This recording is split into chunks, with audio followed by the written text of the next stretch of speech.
કરીએ ઉત્તરાખંડના દહેરાદૂનમાં વાદળ ફાટતા તબાહી, ધોધમાર વરસાદને ભૂસ્ખલનથી તારાજી, વાદળ ફાટતા અનેક વિસ્તારોમાં હાલત ખરાબ થઈ છે। દહેરાદૂનનું ટપકેશ્વર મહાદેવ મંદિર પાણીમાં ગરકાવ થઈ ગયું। વાદળ ફાટતા 2 લોકો ગુમ થયા। એનડીઆરએફ એસડીઆરએફે કામગીરી હાથ ધરી છે।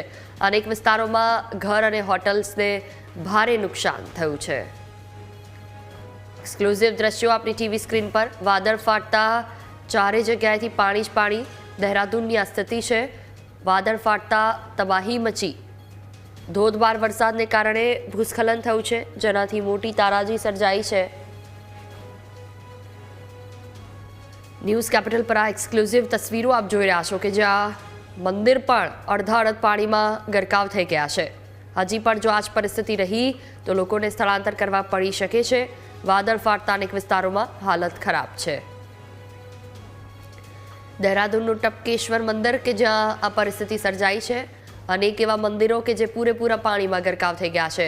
આસપાસના મકાનો કે જેઓ તેમનું બહાર નીકળવું હવે મુશ્કેલ થઈ ગયું છે।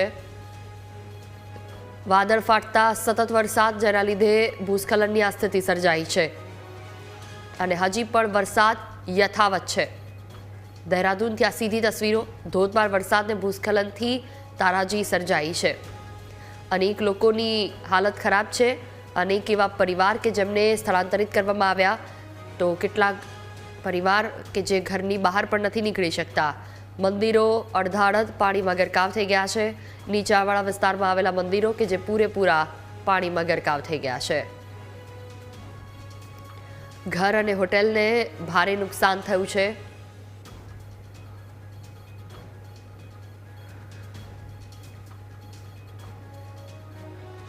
દહેરાદૂનનું ટપકેશ્વર મહાદેવ મંદિર પાણીમાં ગરકાવ। અનેક વિસ્તાર, ઘર ને હોટલને ભારે નુકસાન થયું છે।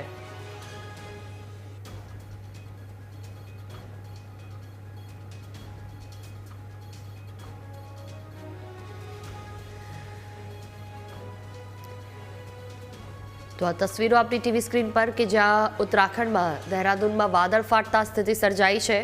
અનેક વખત આ પ્રકારની સ્થિતિ જોવા મળી છે। જ્યારે જ્યારે પણ વધુ વરસાદ કે હેલી વરસે ત્યારે ભૂસ્ખલનની ઘટનાઓ સામે આવતી હોય છે। ત્યારે અનેક વિસ્તારોમાં ભૂસ્ખલનની સ્થિતિ જોવા મળી। ધોધમાર વરસાદને કારણે આ સ્થિતિ સર્જાઈ છે। હજી પણ આગામી વરસાદ જો યથાવત રહેશે તો પરિસ્થિતિ વધારે બગડી શકે છે।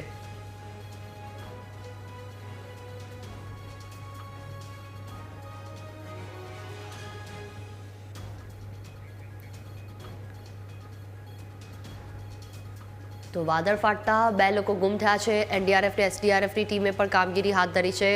અનેક વિસ્તારોમાં ઘર અને હોટલને ભારે નુકસાન થયું। 2025ના વર્ષમાં દહેરાદૂનની આસપાસના ઉત્તરાખંડના વિસ્તારોમાં મુખ્યત્વે મોન્સૂન સિઝન દરમિયાન ભારે વરસાદ, ક્લાઉડ બર્સ્ટ, ફ્લેશ ફ્લડ અને લેન્ડસ્લાઇડ જેવી કુદરતી આફતોનો વિશાળ પ્રભાવ જોવા મળ્યો છે। આ આફતોને કારણે રાજ્યભરમાં 85થી વધુ લોકોના મોત થયા। 128થી વધુ લોકો ઘાયલ થયા છે ને 94 લોકો ગુમ થઈ ગયા છે, જેમાં દહેરાદૂન પર સીધી રીતે અસરગ્રસ્ત થયું છે। આ આફતો ક્લાઇમેટ ચેન્જ, અનિયંત્રિત વિકાસ અને હિમાલયના અસ્થિર ભૂપ્રદેશને કારણે વધુ તીવ્ર બની છે।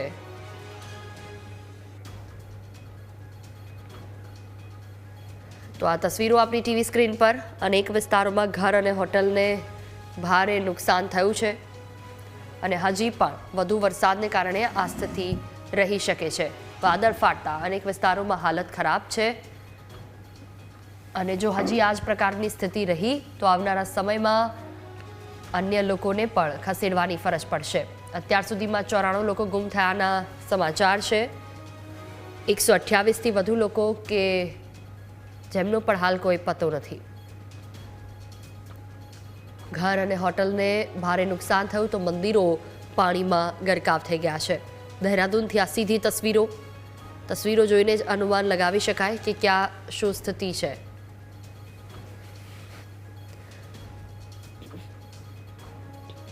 ટપકેશ્વર મહાદેવ મંદિર જે પાણીમાં ગરકાવ થઈ ગયું છે। અનેક વિસ્તારોમાં ઘર અને હોટલોને નુકસાન થયું। આ વર્ષમાં દહેરાદૂનના આસપાસના ઉત્તરાખંડ વિસ્તારોમાં મુખ્યત્વે મોન્સૂન સિઝન દરમિયાન ભારે વરસાદ, ક્લાઉડ બર્સ્ટ, ફ્લેશ ફ્લડ અને લેન્ડસ્લાઇડ જેવી કુદરતી આફતનો વિશાળ પ્રભાવ જોવા મળ્યો। રાહત ને બચાવ કામગીરી સતત કામ કરી રહી છે।